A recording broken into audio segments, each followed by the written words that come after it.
give the best from our side, artificial intelligence, AI, helps. Now, as you might be aware, that the legal services worldwide is about $1 trillion opportunity. $1 trillion opportunity. Very big opportunity. And that opportunity can further enhance and we can further improve the efficiency if we use artificial intelligence. As we know, it was John McCarthy who coined the term artificial intelligence. And very recently, in fact, 22nd, 23rd of this November, at Moscow, the artificial intelligence journey was organized. And that was perhaps the world's biggest event, scientific event on artificial intelligence, which is claimed to have 50 million views of the program.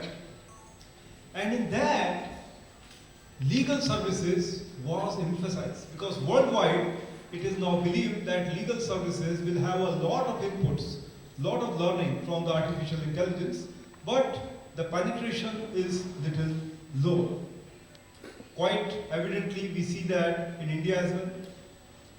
We have seen that IIT Kharagpur has taken the lead and has analyzed the legal requirements as per the AI, and they are doing some work.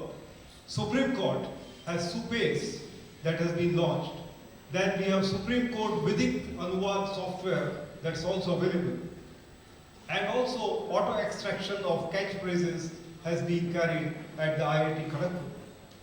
So in this backdrop, where we have software like Kyra, ROS, Logix, Lumithens, etc. prevalent, we have a wonderful panel with us.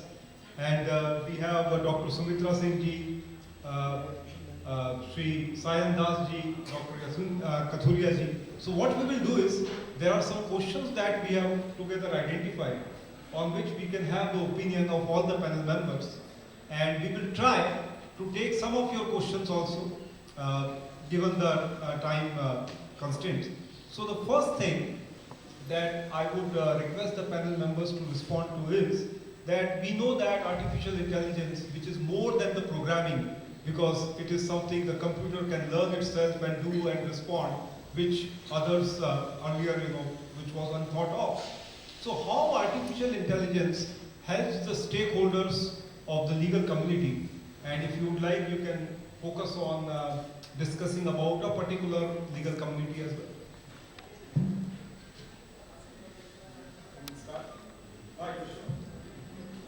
Good morning, everyone. Thank you, Dr. Purohit, for the wonderful question.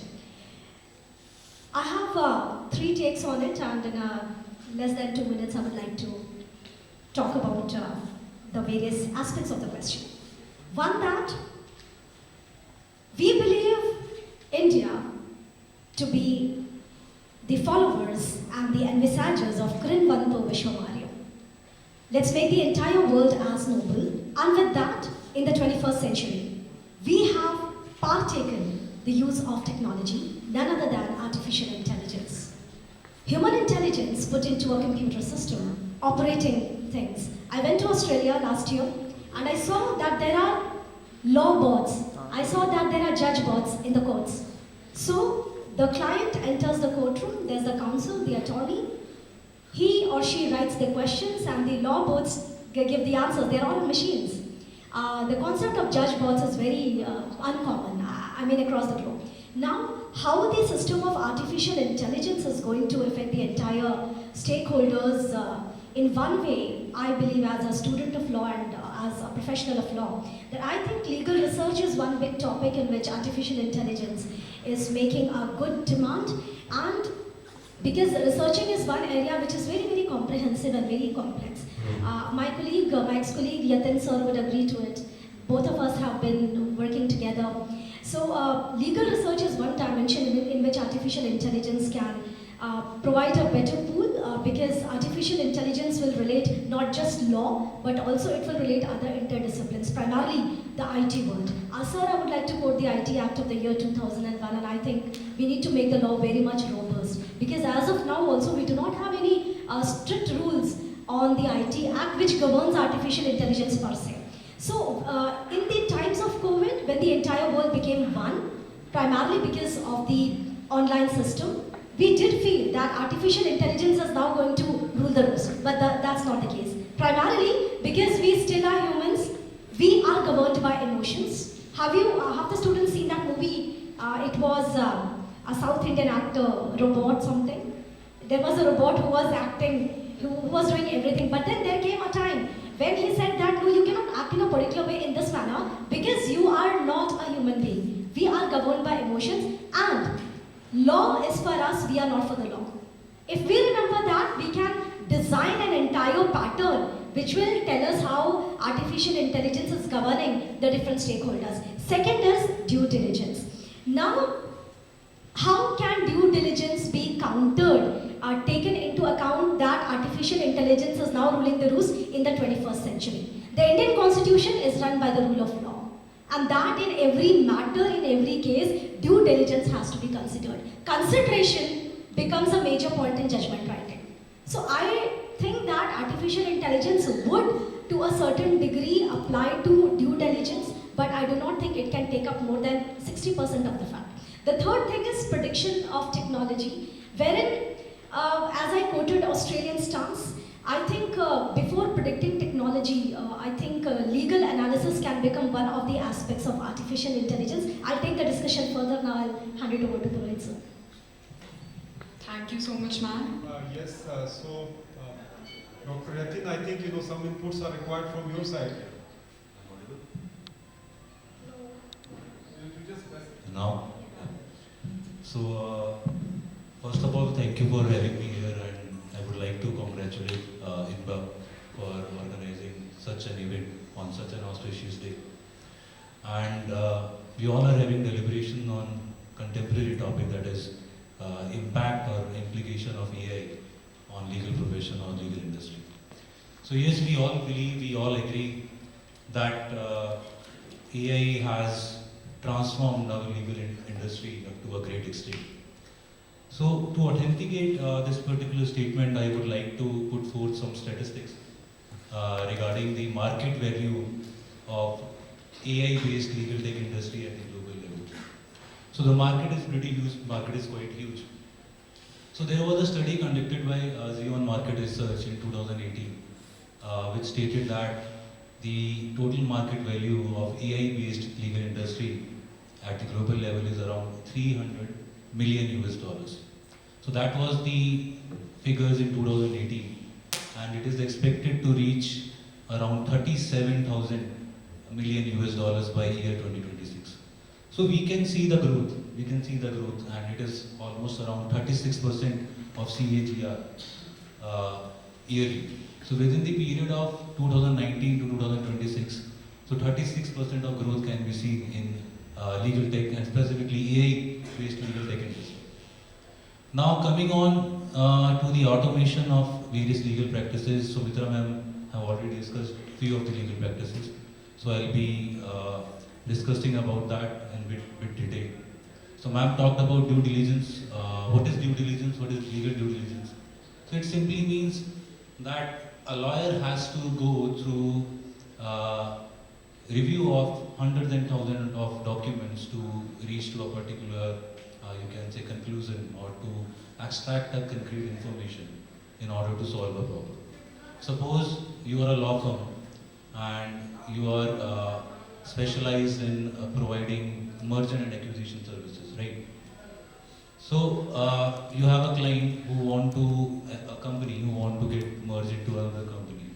So you have to review hundreds of documents related to that other company. You have to see whether that company is in existence or not, right? You have to see whether that company is fulfilling all the requirements as per the Companies Act or not. Okay, you have to see the annual statements, annual returns filed by that company to registrar of the companies, and various other documents. Even you have to see the profile of the directors and the top management companies.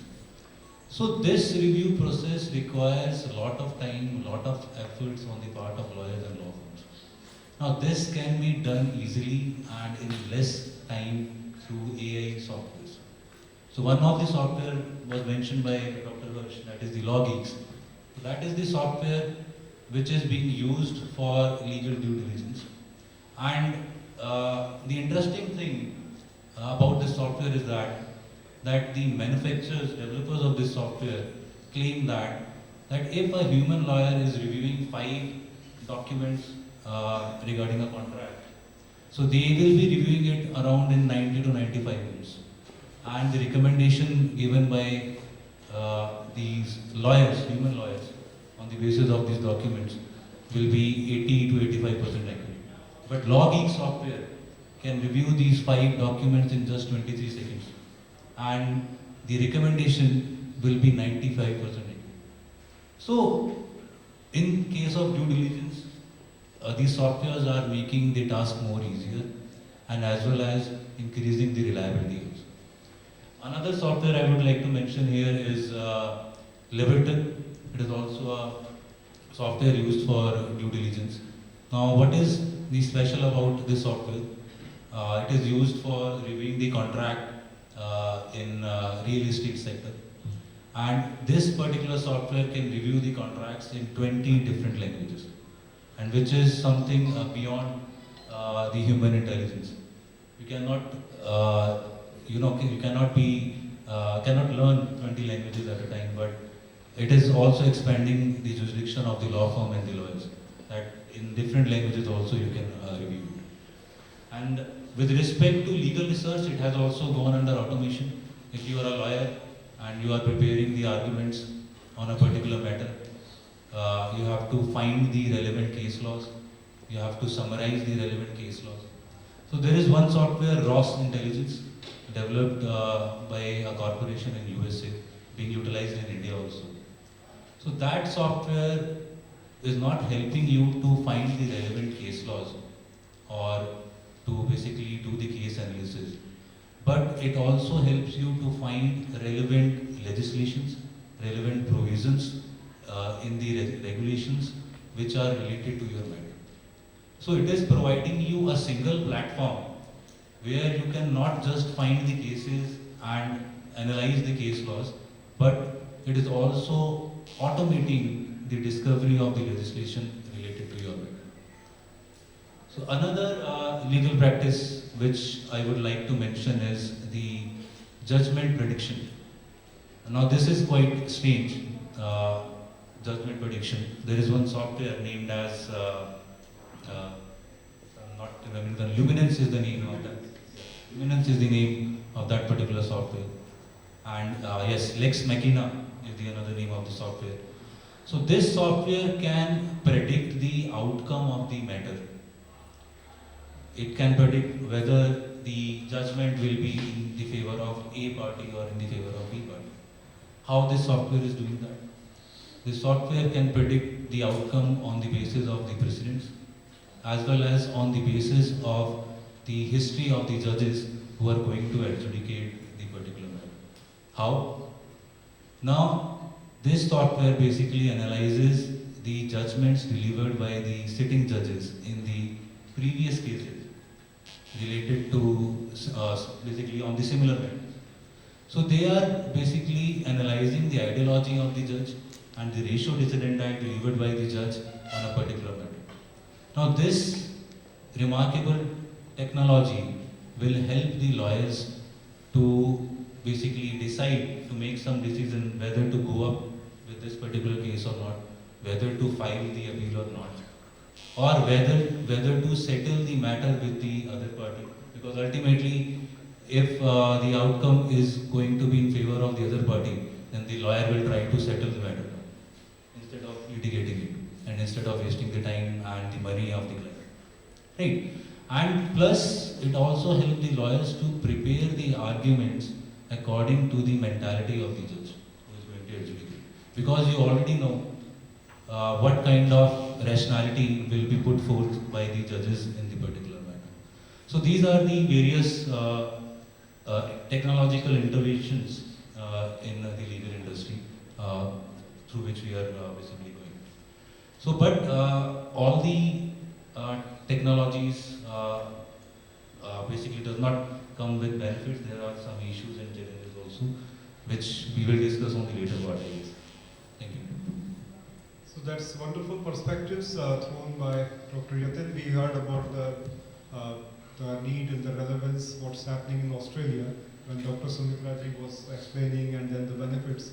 And Dr. Yatin has also mentioned about some statistical evidences and also how the different software, etc., could be used over here. And quite right, if you see now, Niti Aayog has come up with a policy paper on artificial intelligence, and there also it has identified legal services as one of the key. Now let's turn to hear from Shri Sayan Das ji about this aspect. Thank you, sir. Now, as most of the aspects are well taken care of, I'll start with Justice D.Y. Chandrachud's remark on AI. The wording is like this: technology is relevant insofar as it fosters efficiency, transparency, and objectivity in public governance. AI is present to provide a facilitative tool to judges in order to recheck or evaluate the work, the process, and the judgments. The primary purpose is to give common people greater access to justice in the law. So most of the part has been taken care of by Dr. Sumitra and Dr. Yatin. So if I come down to AI in the practical arena, because most of my students are sitting over here, I can see them. Now, how AI has invoked into my legal profession, if I say so. It has been 1 month I have submitted a PhD of 6 years of work of my thesis on euthanasia. And just 6 months back, it happened that one of my professors said that why don't you go for using the tool Grammarly? And I know many of you have used or have installed Grammarly in your mobile phones or maybe in the laptop.